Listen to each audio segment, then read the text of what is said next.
আজ আমি আপনাদের সঙ্গে শেয়ার করব ওড়িশার একটা ফেমাস রেসিপি, পোড়া পিঠের রেসিপি। বানানো খুব সহজ আর খেতে খুব সুন্দর লাগে পোড়া পিঠেটা। এটা ওড়িশাতে খুব ভালো বানানো হয়, একটা ফেমাস রেসিপি।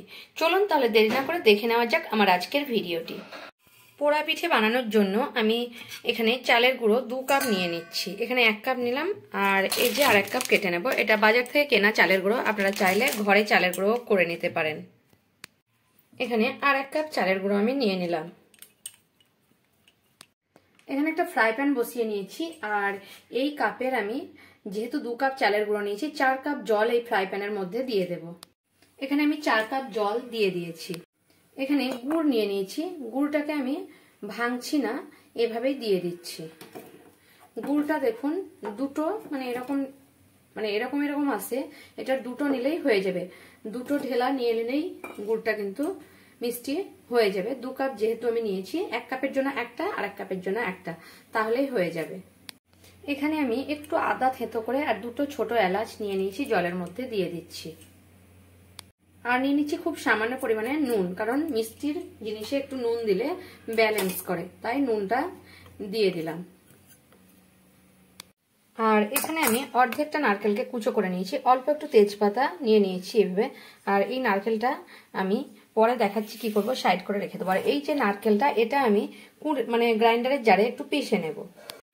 এবারে গুড়টা গলতে শুরু হয়ে গেছে, দেখুন আমার পুরোপুরি গলে যাবে যখন, তখন আমি চালের গুঁড়োটা এর মধ্যে দিয়ে দেব।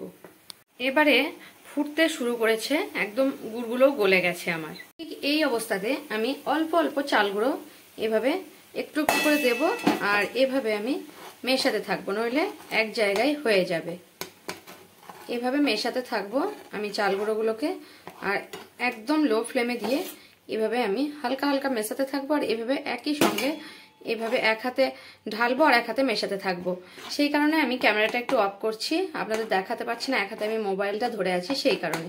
এভাবে দেখুন এক হাতে এই যে গোটা গোটা হয়ে যাচ্ছে, এটা কিন্তু আমি এক হাতে করছি বলে। এবারে আমি পুরোটা ঢাললাম না, এভাবে আমি ধীরে ধীরে মেশাতে থাকবো। এই যে চাল গুঁড়োটা দিয়ে দিয়েছি, এখানে যে নারকেল কোড়াটা আছে এটাও আমি খুব তাড়াতাড়ি দিয়ে দিচ্ছি। এভাবে আমি মিশিয়ে নিচ্ছি পুরোটা। আপনাদের যদি মনে হয় এই টাইমে একটু টেস্ট করে দেখতে পারেন, যদি মিষ্টিটা কম লাগে, যারা একটু মিডিয়াম ঠিকঠাক খান, যদি মিষ্টি কম লাগে এখানে আপনারা গুড় গলিয়ে সাইড থেকেও দিয়ে দিতে পারেন, কিংবা 2 চামচ বা 4 চামচ চিনিও অ্যাড করতে পারেন। কিন্তু আমার মনে হয় আর দরকার হবে না, সেই কারণে আমি দিলাম না। এভাবে আমি ভালোভাবে এভাবে মাখিয়ে নিচ্ছি খুন্তির সাহায্যে। আর একটা জায়গায় এটা একটু নামিয়ে নেব গ্যাস থেকে। এখন আমি এখানে নামিয়ে নিচ্ছি আর এটা ঢাকা দিয়ে একটুখানি এর জন্য রেখে দিলাম। এখানে আমি আজকে কড়াতে পোড়া পিঠাটা বানিয়ে নেব, সিলভারের কড়াতে নর্মাল। আর সেই কারণে আমি এখানে একটা ফয়েল পেপার নিয়ে নিয়েছি, এটা দিয়ে দিচ্ছি যাতে করে পুড়বে না পিঠেটা। আপনারা চাইলে প্রেসার কুকারেও বানিয়ে নিতে পারেন, কিন্তু প্রেসার কুকারে আমার আগের বারেও আমি বানিয়েছিলাম, ওঠাতে একটু অসুবিধা হয়েছিল, সেই কারণে কড়াতে নিয়ে নিচ্ছি। এই যে ফয়েলটা দিয়েছি, এই জায়গায় আপনারা কলা পাতাও দিতে পারেন কিংবা শাল পাতা দিতে পারেন। আমার কাছে সবসময় কলা পাতা বা শাল পাতা অ্যাভেলেবেল নেই, তাই আমি ফয়েল পেপার দিয়ে নিয়েছি। আর এদিকে একটা ফ্রাই প্যান বসিয়ে নিয়েছি। আমি এখন দেখাবো তেজপাতা আর নারকেলটা কি করব। এখানে আমি এখন দেশি ঘি নিয়ে নিয়েছি, আমি ফ্রাই প্যানের মধ্যে 2 চামচ দেশি ঘি দিয়ে দেব। এখানে আমি ফ্রাই প্যানের মধ্যে ঘিটা দিয়ে দিচ্ছি। খুব বেশি ঘি দেওয়ার দরকার নেই, অল্প একটু 2 চামচ 1 চামচ দিলেই হবে।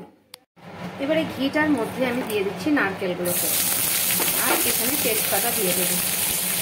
এগুলোকে একটু ভেজে নেব। এখানে আপনারা চাইলে কিন্তু কয়েকটা কাজুও দিতে পারেন, কিন্তু নারকেলের সঙ্গে আমার কাজুটা অতটা ভালো লাগে না। একই সঙ্গে আলাদাভাবে কাজু ভালো লাগে, কিন্তু নারকেলের সঙ্গে ভালো লাগে না, সেই কারণে আমি কাজুটা অ্যাভয়েড করলাম। আপনারা চাইলে কিছুটা নারকেল কিছুটা কাজুও দিয়ে দিতে পারেন।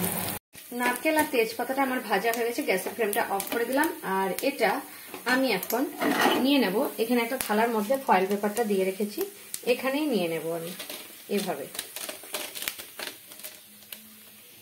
এবারে এই যে মিশ্রণটা এর মধ্যে আমি নিয়ে নেব ধীরে ধীরে, অতটা গরম নেই এখন। আর অল্প অল্প করে খুন্তির সাহায্যে প্রথমে আমি এভাবে দিয়ে নেব, তারপর হাতে একটু জল নিয়ে হাতের মধ্যে দিয়ে এভাবে তুলে নেব এর মধ্যে। এবারে পুরোটা তুলে নিয়েছি। এবারে হাতের সাহায্যে ভালোভাবে গোল আকারে আমি করে দেবো। এইভাবে হাতে জল নিয়ে কিংবা হাতে তেল নিয়ে করতে পারেন, কিংবা তেল মানে ঘি নিয়েও করতে পারেন। দেখুন পিঠেটাকে আমি হাত দিয়ে চেপে চেপে এরকম করে নিয়েছি, আর নারকেলগুলো সাইডে যে ছিল সেগুলো উপরে দিয়ে নিয়েছি। এবারে ফয়েল সহ আমি কড়াতে বসিয়ে নেব।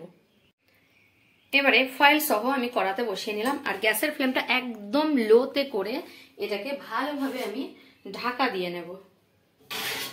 একদম কভার করা ঢাকা দিয়ে নেব পুরো, আর একদম লো ফ্লেমে 40 থেকে 45 মিনিট এটাকে আমি বেক করে নেব। তাহলেই তারপর 40 মিনিট বা 45 মিনিট পর খুলে আপনাদের দেখাবো। এখন 40 মিনিট হয়ে গেছে। 40 মিনিট পরে আমি দেখাচ্ছি পিঠেটা। দেখুন কালারও চেঞ্জ হয়েছে, সাইডে সাইডে পোড়া পোড়া হয়ে গেছে। এখন একটা টুথপিক ঢুকিয়ে দেখে নেবো আমি পিঠেটা সেদ্ধ হয়েছে কিনা। এভাবে আমি পুরো ক্লিন বেরোচ্ছে, আর হাতে হালকা ভাবে লেগেও যাচ্ছে না, তার মানে পিঠেটা আমার তৈরি হয়ে গেছে। গ্যাসের ফ্লেমটা এখন আমি বন্ধ করে দিচ্ছি, আর এটাকে ঠান্ডা করার জন্য এখন আমি 1 ঘন্টা ঠান্ডা করে নেব। 1 ঘন্টা পরে ফিরছি আপনাদের কাছে, কিন্তু এটা গ্যাস থেকে নামিয়ে নেব। আমি এখানে 1 ঘন্টা পরেই ফিরে এলাম, কিন্তু আধ ঘন্টার মধ্যেই আমার ঠান্ডা হয়ে গেছিল। এখন আমি এটা ঠান্ডা হয়ে গেছে। এবারে আমি কড়াটাকে সাইড করে এখানে এটা ধরে তুলে নেব প্রথমে এভাবে, আর এটাকে আমি থালায় উল্টে নেব পিঠেটাকে। দেখুন আমি পিঠেটাকে দেখাচ্ছি নিচেরটা কতটা সুন্দর পিঠেটা পোড়ানো হয়েছে। এর মধ্যে যদি ডাইরেক্ট দিতাম তাহলে কিন্তু একটু বেশি পুড়ে যেত। এবারে এটাকে আমি থালার মধ্যে উল্টে নেব এভাবে নিয়ে। এভাবে দেখুন এটা আবার কিন্তু অন্যান্য কাজে লেগে যেতে পারে। সাইড করে দেব, আর অন্য থালার মধ্যে এটাকে উল্টে নেব। এখন আমি এই যে একটা থালা এভাবে নিয়ে নিলাম, আর এটাকে আমি আবার এইভাবেই উল্টে নেব এই থালার মধ্যে, তাহলেই পিঠেটা চলে আসবে। কিংবা হাতে করেও আপনারা উল্টে নিতে পারেন। খুব মানে এভাবে ধীরে ধীরে দেখুন কতটা সুন্দর হয়েছে পোড়া পিঠেটা আমার। নারকেলগুলো একটু বেরিয়ে গেল, সাইডে দিয়ে দিচ্ছি। দেখুন পোড়া পিঠেটা কাছ থেকে দেখাচ্ছি কতটা সুন্দর হয়েছে আমার দেখতে, আর বেশি পুড়েও যায়নি। এটা উপরটা একটু শক্ত হবে আর ভিতরটা হবে সফট। এটাই হলো পোড়া পিঠার নিয়ম। আর দেখুন আমি এবারে আপনাদের কেটে দেখাবো। এবার পোড়া পিঠেটা আপনাদের আমি কেটে দেখাচ্ছি কতটা সুন্দর হয়েছে। একটা ছুরি নিয়েছি, আর সাইড থেকে এভাবে কেক যেমন ভাবে কাটা হয় সেভাবে আমি কেটে নিচ্ছি।